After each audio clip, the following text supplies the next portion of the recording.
Welcome to Taiwan Talks. I'm Inka That. Of the 50 or so elections in this 2024 super election year, the most talked about is the U.S. presidential election on November 5th.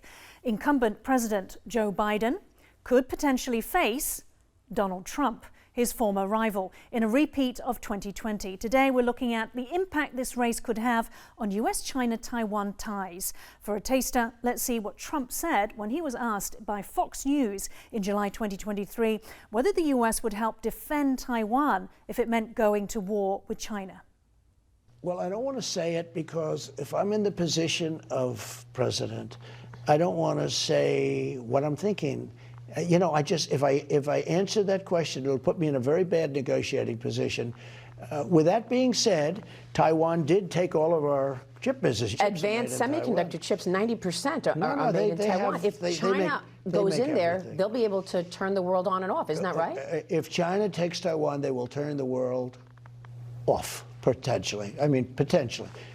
But remember this. Taiwan took, smart, brilliant. They took our business away. We should have stopped them. We should have taxed them. We should have tariffed them, Trump went on to say about Taiwan. Joining us to discuss this are Chenlung Kuo, United Daily News Deputy Editor-in-Chief, and Tsai Jung-hsiang, National Chung Cheng University Professor of Political Science. A very warm welcome to the show today. Chenlung, let's start with you first. So, as of recording time, Trump has won the first primary in Iowa, 51%, and Ron DeSantis has pulled out. Trump has 20 delegates to Nikki Haley, who is a former U.S. representative to the UN. She has 8. So, how popular is Trump? Do you see this staying all the way through to June? It's most likely that I think Trump is easily going to win a nomination. Definitely going to be for Super Tuesday, which is going to be March the 5th. What does it say that even with all those lawsuits, that he is still so popular? What does that say? I think a lot of lawsuit is now pending on Supreme Court rulings to see whether he can be eligible for voters in the coming election. But if he had already won the nomination of the Republican, there's no way you can stop that. I think that his strategy is to get the nomination as soon as possible. U.S. President Joe Biden says he is the only Democrat that can beat Trump. Does the Democratic Party believe that too? I think so, but right now, according to New East Polls, right, President Biden is the underdog, but still within margin of error. And also, he can pursue to the American people because the American economy right now is in a good shape. Okay, the unemployment rate is not very high, and the inflation has been cooled off.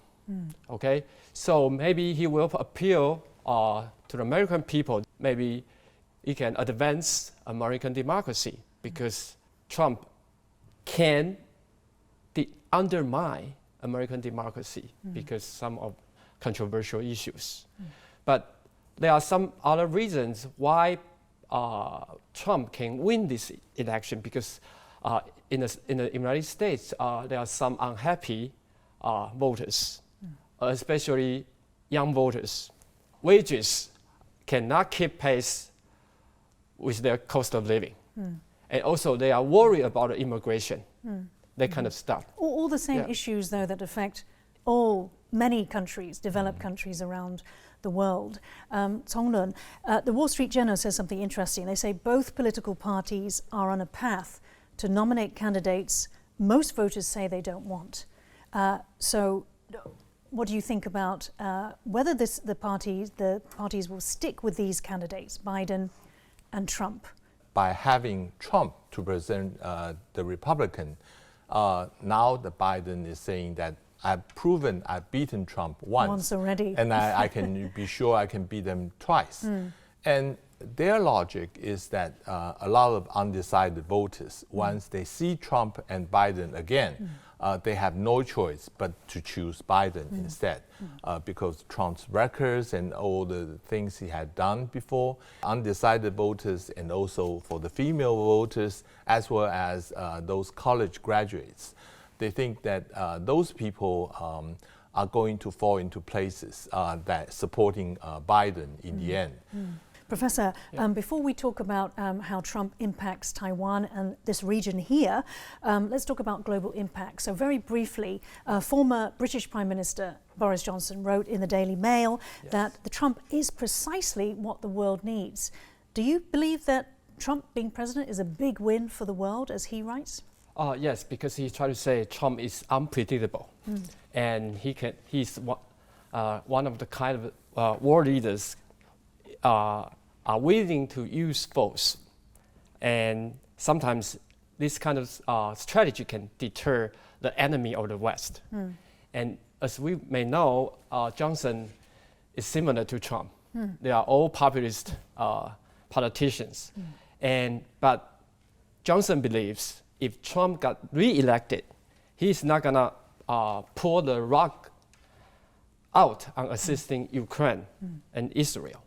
Chenlung, very briefly, so Boris Johnson very clearly supports Ukraine and Zelensky, but that's not the case, is it, with Trump? Trump had said several times that he's going to resolve the war in Ukraine within 24 hours, meaning that a lot of people in Ukraine are worried that America, if Trump get elected, would force Ukraine to make a concession with Russia and let Russia keep all the lands it had occupied. And I think what Trump had represented is something like a new isolationist, meaning that American first, meaning American alone, that we can do whatever we prefer, we like, we don't need any allies. And is that good for the world? In your view, very briefly? I mean, a lot of people are very concerned about this, especially we just had a Davos summit, and people, they are all questioning whether Trump is going to win the next elections. I think for a lot of people here also in Asia, we are concerned because Trump is not going to share some of the burden. Rather, they are asking Japan and Korea sharing all the burdens for maintaining the security. So we are very worried whether that may we're going to unsettle all the security structure that Biden had put in place in the past 4 years. Okay. Now, someone who worked closely with Trump for a short time was Mark Esper, former U.S. Defense Secretary. He spoke with Taiwan Talks in August 2023 and shared his views about his former boss and the implications for Taiwan and the region if Trump returned to office. Take a look. President Trump really, I think in many ways, went out of his way to engage Xi Jinping. He was trying to pursue that close personal relationship with him. He felt that he had a bond. I don't think that's the case. I think Xi Jinping played that relationship based on what was in Beijing's national interests. John Bolton writes about how Trump saw Taiwan versus China, basically the point of his pencil versus the president's desk. What sense did you get of how President Trump valued Taiwan? I think he saw the Chinese relationship much bigger, much more important than the Taiwan relationship, for sure. Donald Trump could still become U.S. president. What would the implications be for Taiwan? Well, I'd start a little bit more broadly. My concern has been, and I've spoken about this publicly, I write about it, that Trump believes that our international treaties and partnerships are not in America's interests, that we're getting ripped off in some way. And my concern is that he would withdraw from some of our, or at least withdraw troops from some of our bilateral treaty partners, such as Korea or Japan. Those were things he spoke about. Clearly, he's on the record with regard to NATO. Maybe he would pull troops out of NATO countries. I suspect he'd probably stop arming Ukraine, and maybe even go as far as withdraw from NATO. And if that's the case, that would, of course, undermine not just European and Asian security, but it would undermine our own national security. By extension, I think you may not see a strong commitment to Taiwan.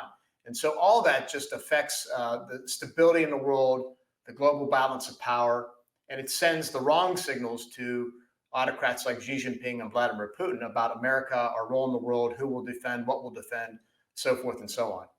Do you think that Xi Jinping would like Trump to be the next US president?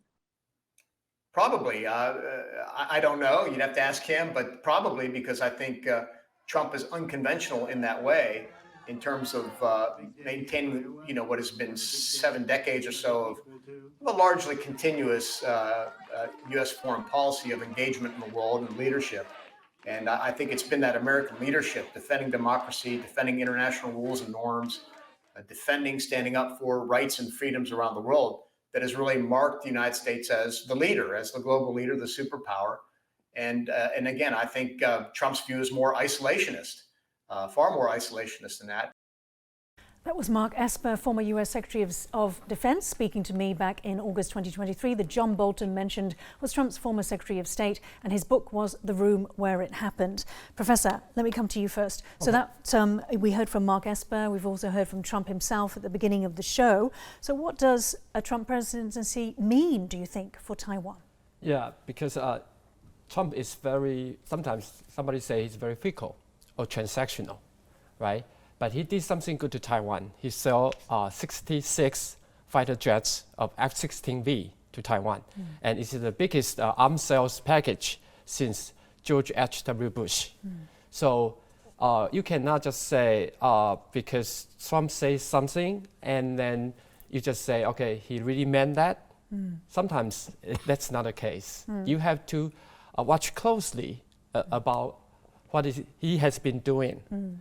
Not about his words, because we have to be careful. Yeah. But do you think that to Trump, from what we've heard from Bolton, Esper, and Trump himself, do you think that Taiwan is actually something that he is thinking of as a bargaining chip, as opposed to Biden's approach, which seems to be a values-based approach? Yeah, I don't think he's going to abandon Taiwan. You don't think Trump will abandon? And he will be, maybe this is his second term, right? So maybe the situations are different than he used to be the president. Right. Okay, so I think this is very, very obvious, because all the Republicans and Democrats, especially Biden administration and Congress, they are all on the same page. So Trump cannot make a U-turn, say, okay, we are not going to have Taiwan. Of course, he cares about the chip making in Taiwan, but we already have a fab in Arizona, okay? And he's very good at, bringing jobs back to the United States. That's true. That's his strategy. He tried to say, okay, I want to make America great again. So that's his strategy. But I don't think he's gonna, treat Taiwan badly, or maybe just abandon Taiwan. This is not gonna happen. Okay. Yeah. Chenlung, what do you think? I think we should separate Trump into two parts. There's a part that I think even now Biden administration still follow is his China policy. Still, Biden kept the tariff put on all the China's imports, and so on and so forth. And still, Biden is remaining a similar kind of tough policy on China. But there's another Trump that concerns a lot of people. That is the one that is regardless of the allies and doing what is best for the United States, and without sharing the global burden, like he's leaving the Paris Accord, like he's leaving the NATO potentially, and want to leave the WHO. I think those are the things that worry people, because now we are still in the world need American leadership. If the U.S. is refusing to take up that leadership, it will become a chaos globally. So we in Taiwan, we have to distinguish what kind of Trump you will prefer and what kind of policy you will prefer. Okay. Professor Tsai, so you say that Taiwan would not be abandoned by Trump. There are some who say that Taiwan would that Trump would abandon Taiwan, and that therefore it would embolden Xi Jinping to move on Taiwan during any possible Trump presidency. I don't think that's the correct interpretation, because U.S. and China are locked in security dilemma. We call that it's a structural stuff, because they compete with each other. And it was Trump dumped the engagement policy. And then he started a trade war with China. And Biden continued with a tech war, right? So I don't think even Trump got reelected, he's not gonna give up this kind of approach because maybe he would say, oh, we should focus in the United States, bring more jobs to come back to the States. That's fine. But I don't think he's gonna use that to deal with China and Taiwan. Okay. He knows all the details of what's going on between China and Taiwan. So an isolationist his second term, yeah. So an isolationist US still would not abandon Taiwan. Of course. Okay. So Graham Allison, author of Destined for War, Can America and China Escape Thucydides' Trap, argues in Foreign Affairs that Donald Trump is already reshaping global politics. Vladimir Putin, Allison said, is likely to extend the Ukraine war by 1 year to get better negotiating terms under Trump than current President Joe Biden. Allison says European countries may prioritize weapons for their own self-defense rather than to Ukraine if Trump pulls the US out of NATO. So, Chenlung, how is China, Taiwan, Japan preparing for a possible Trump presidency? You just mentioned that Putin is going to prolong the war until Trump gets in office. Apparently that's what Allison says. Right. I think also Netanyahu is hoping that this war in Gaza will last until a year after Trump gets in office because Trump is having a more favorable attitude toward Israel. Everyone, I think every country is thinking about what will happen when Trump gets in office. But I agree with Professor Tsai is that I think Trump is still going to take a hardline attitude toward China because from now on, when he's campaigning against Biden, he will be criticizing how soft Biden had been toward China. But being hard on China, does that necessarily mean supporting Taiwan? That not necessarily, but he would have to consider now there's a bipartisan attitude in the Congress supporting Taiwan. And that is the factor he cannot ignore. And I think there's different facets about how can we be tough on China. But I think supporting Taiwan is the major part of it. That being is a consensus within the Congress, which I think both Trump and Biden cannot ignore. Professor, and yet CSIS's Asia Chair Victor Cha says Trump's foreign policy is largely dictated by money. His primary compass for foreign policy is not protection of values and democracy and all these things, or allies for that matter. It's really just about money. Would you agree with that assessment? I think Trump, he's more focused on bilateralism, and he likes to make deals with different countries. He doesn't like the NATO, that kind of multilateral stuff, right? But so he's trying to make a deal. Rather like China likes the bilateral relationships and too. he wants to make a deal, and he say, I can provide a good deal, right? That's his business style leadership, okay? Yeah. So he asked all the allies, you have to pull your weight. You cannot just say, okay, you count on America, everything. This is not what he wants. He wants you guys, pull your weight. I'm not gonna pull my punch, but you should do your own stuff. I think this sometimes is reasonable. Okay. Right? So when it comes to the economy, he has said that he will phase out Chinese imports of essential goods. You know, basically he wants to decouple from the Chinese economy. So is this good business sense in your view? Does that benefit the US? It's not realistic to decouple the business between US and China. Maybe you can de-risk, but you cannot decouple because they integrated very, very much, right?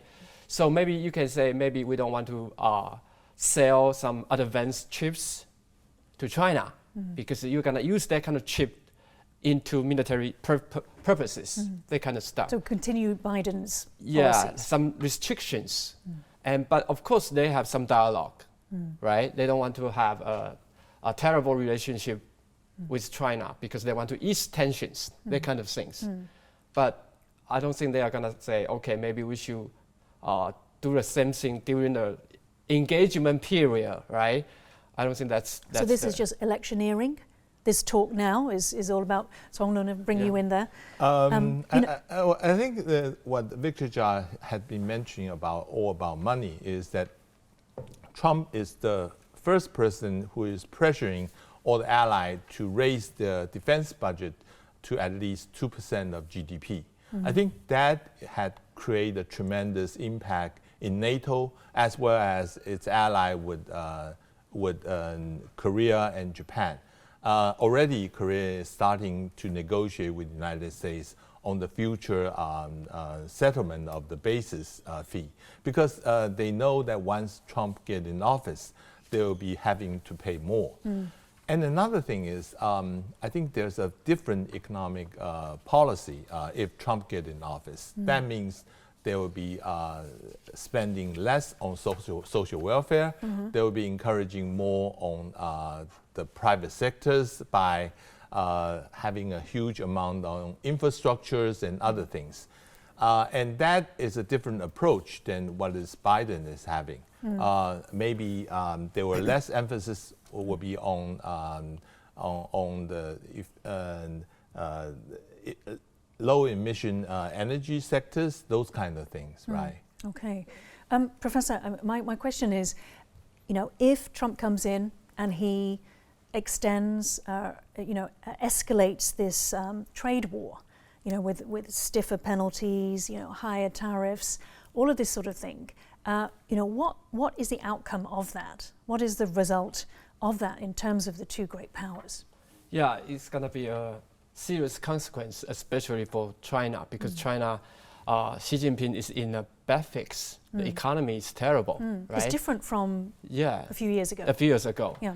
And then if Trump is tougher on China, and we will be witnessing, a terrible relationship between U.S. and China. And how will Xi Jinping react? I don't think he can do a lot of things, but he can say, okay, maybe we should talk, we should have some dialogue, right? But there are a lot of disagreements they cannot resolve.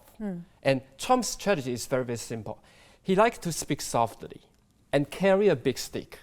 That's his style. Really? I thought he liked to speak loudly. No, speak and softly. Carry a big stick. He say, Xi Jinping is a brilliant guy, and he runs 1.4 billion people with an iron fist, So he's trying to say nice things. Okay, my final question to both of you. In your view, which president would Xi Jinping most prefer in the White House, Biden or Trump? I think Xi Jinping would prefer to have Biden's second term rather than to have Trump to get in office again. Why? He would like to make a deal with the devil he's already familiar with. I mean, with Trump, that would be very unpredictable. With his second term, that would causing a big trouble between China and the United States. And at this critical time for its critical economy. Time, right. I think for Xi Jinping, it's better to deal with Biden than with Trump. Okay, Professor Tsai, would you agree, Biden rather than Trump? Yeah, I think so. Yeah, because Trump is gonna be more tougher than before, and Biden, at least he can talk to Biden, right? They have San Francisco summit, and so you want to choose two evils, you choose the lesser one, right? You choose the lesser one. Thank you so much for joining the show today, Chenlung Kuo and Tsai Jung-hsiang. Yes. If you liked our show, please search for us on YouTube, give us a thumbs up and hit subscribe to our channel. Thank you for watching the show today. Stay safe and see you next time.